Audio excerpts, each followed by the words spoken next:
If you want the kills, we got the skills right here at 302 Fishing. Welcome back to the channel here.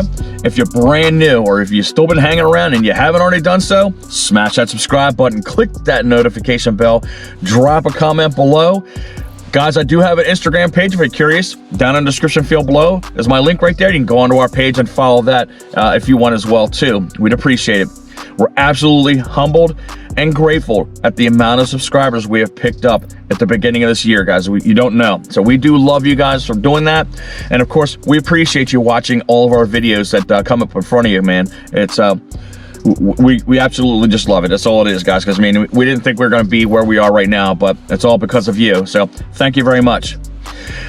We got to go with the hot bite. I have tried yesterday to go out to fish for a species, and it didn't turn out too well because it was abhorrently cold out there. It was 32 degrees with 20-mile-an-hour winds, which made it a 19-degree wind chill factor. And it was not pleasant out there. I mean, I barely lasted almost 2 hours with no bites whatsoever. So it's a challenge that I created for myself that we're gonna save for another couple weekends when things kind of improve and warm up a little bit, but it's gonna be pretty interesting when you see it.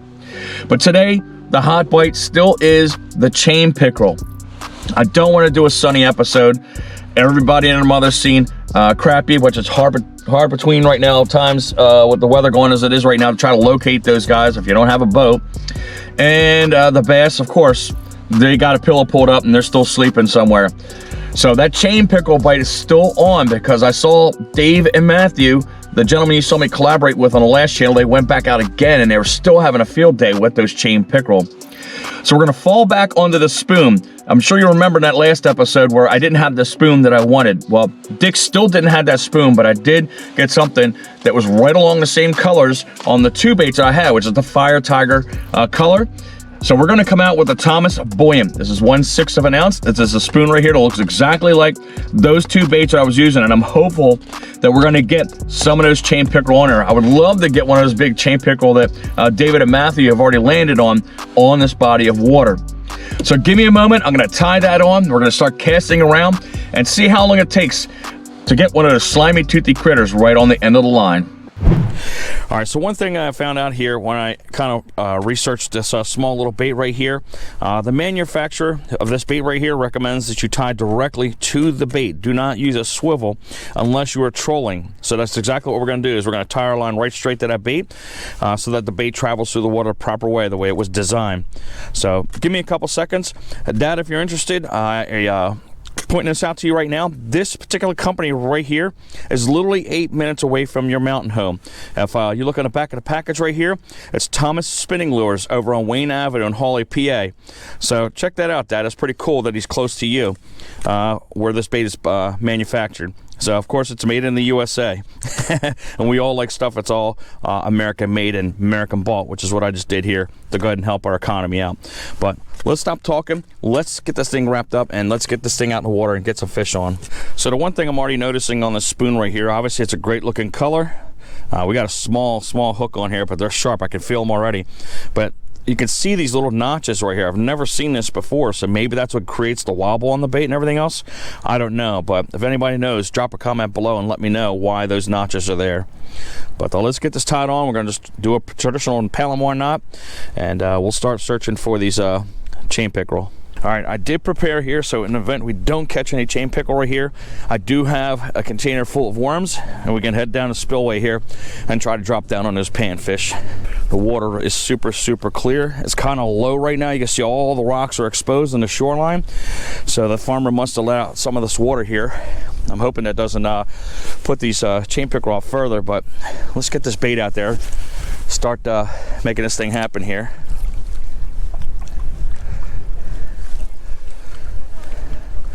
See how quick it is for these chain pickerel to smack up on this bait.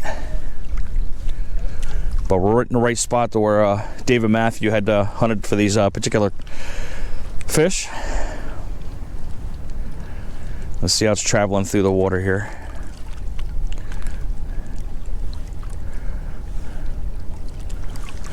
All right. Just cast it out there as far as you can get it. Again, the cranking is really slow. I'll tell you one thing, even without the wind out here, it is still bone cold out here. As I mentioned, it's 30 degrees.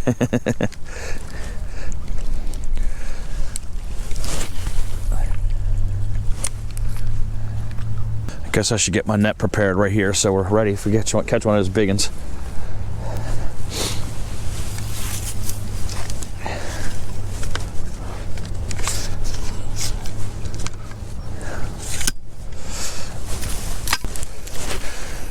My man's got a big old tub right here in the back of his truck right here. He's got nothing but minnows sitting in that tub, man. It's a pretty cool deal.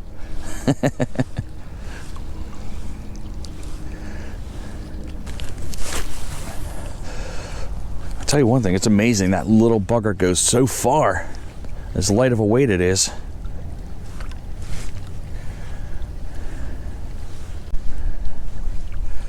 All right, man, give me a big hit here. Yeah, good. In case we get a big one.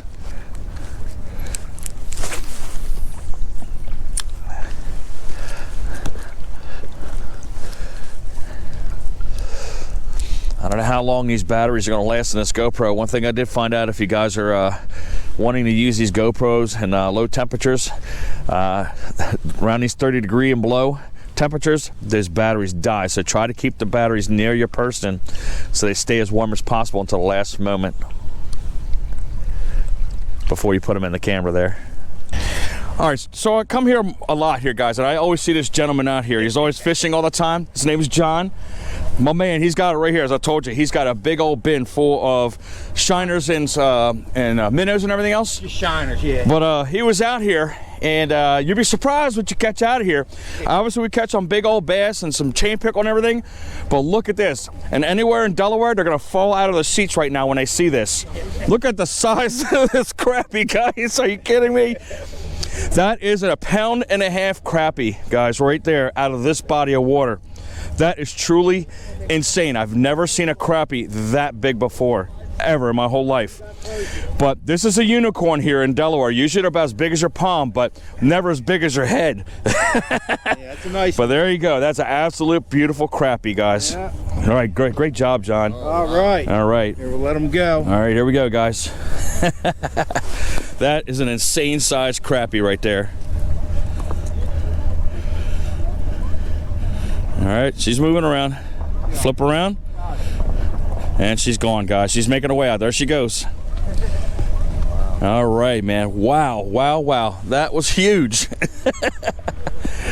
All right, let's pay attention to us and let's get back to work here, guys. But man, oh man. I hope you guys got excited with that one right here, because again, in Delaware, you don't see crappie that big at all. Yeah, if that doesn't get your juices going, man, then I don't know what does. But in the middle of winter, you can find the giants. All right, here comes that wind. That's the only thing about this body of water here, man. The wind only flows one way, and that's straight in your face here, because it comes from the backside of the property out to the front of us. And it gets extremes. It gets extreme sometimes. Slide over here a little bit. Seeing if they might cruise shallow.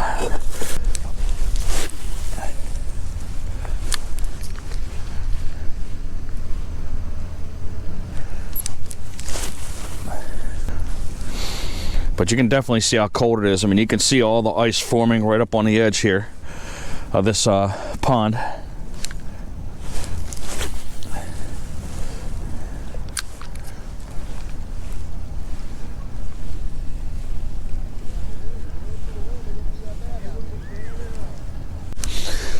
All right, we got 6 pound test on here. That's the line that we have on our rod right here to go ahead and accommodate that bait that we have. Again, we got a 6'6" ugly stick, medium heavy action, and of course we got our Silver Max. I think it's 5.5 to 1. Very slow ratio, gear ratio, so that bait can creep along. These fish have a chance to try to catch up to that bait. Might have to slip my gloves on because my fingers are getting solid right now as a rock.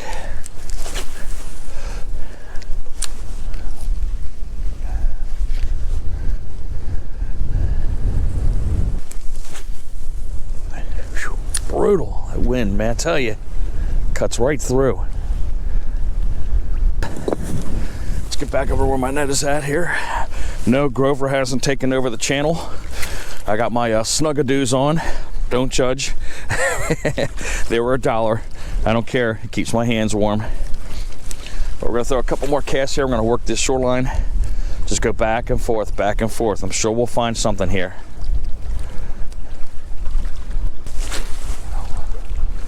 Well, these gloves aren't gonna be doing well. I already got my gloves all caught up in the line already.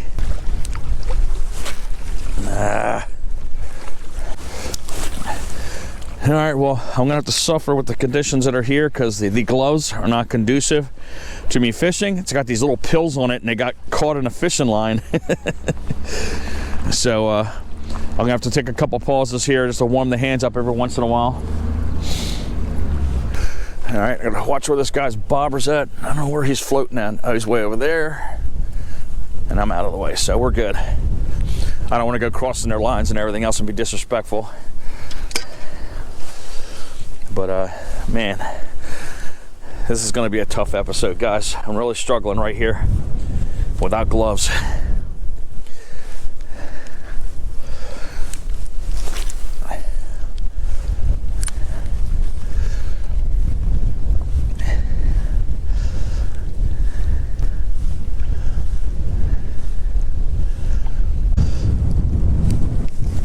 So, because how cold it is, man, as I told you, exposure is a problem. You got to layer up. I've literally got 3 shirts on, plus my hoodie, and I've got my jacket on. I have a knit cap. I have my pants and long underwear on. So that's how cold it is out here right now. If I didn't have any of this, it probably would have lasted about 10 minutes. And of course, double socks too. I need to invest in a pair of thermals, but don't have any today.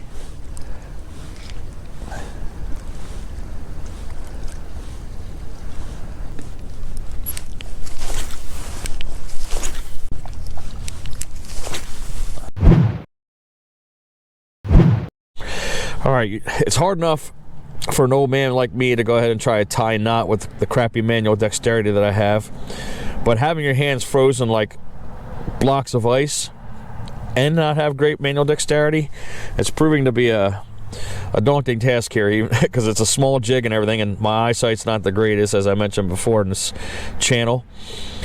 But we're gonna go ahead and get this rig going. John, the gentleman you saw earlier that caught that gigantic crappie, that has been the only thing that's been biting at all in this couple hours that I've been out. He did come down to the spillway here, down to the point where that big pine tree is right there, and he was getting hits left and right, and eventually he did pull a crappie out of there. So he has moved on from that point, and I am going to go down there to where he was at, and he located the school because he was getting multiple hits in a certain area. So we're going to try to do our best to follow up behind him and see what we can do, because again, I'm desperate for fish on the end of the line. We didn't get the chain pickerel we were looking for so far today, and I'm not going to sit here and come out with a skunked episode. That much is fact. So we are going to get something, even if it's the little sunny that's going to be in the end. But at least you got that surprise of that giant 1.5 pound crappie that John caught. Yeah, good thing I walked back. I didn't realize I left my net sitting there, man. That thing's not cheap, man, I tell you that. But we're going to head down to the point. We're going to spend another couple minutes here. It is, again, extremely cold out here. And I've been freezing my rear end off. We're not going to get skunked here. We're going to get a fish on. I don't care what it is right now.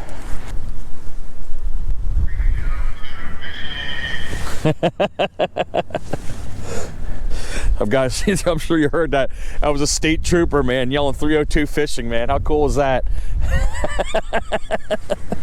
That's hilarious. But I appreciate your service, guys. So if you're watching this channel, man, much love, man. I appreciate you doing that, man. That was awesome.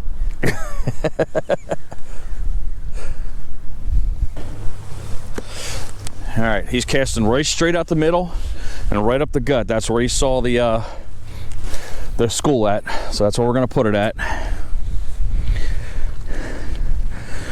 But we don't have a Mr. I mean, we do have Mr. Twisters, but not the style that he has. Look, it's already hitting it already.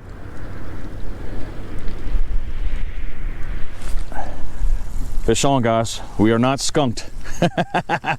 Right where he told me to put it at. I think it's a bluegill.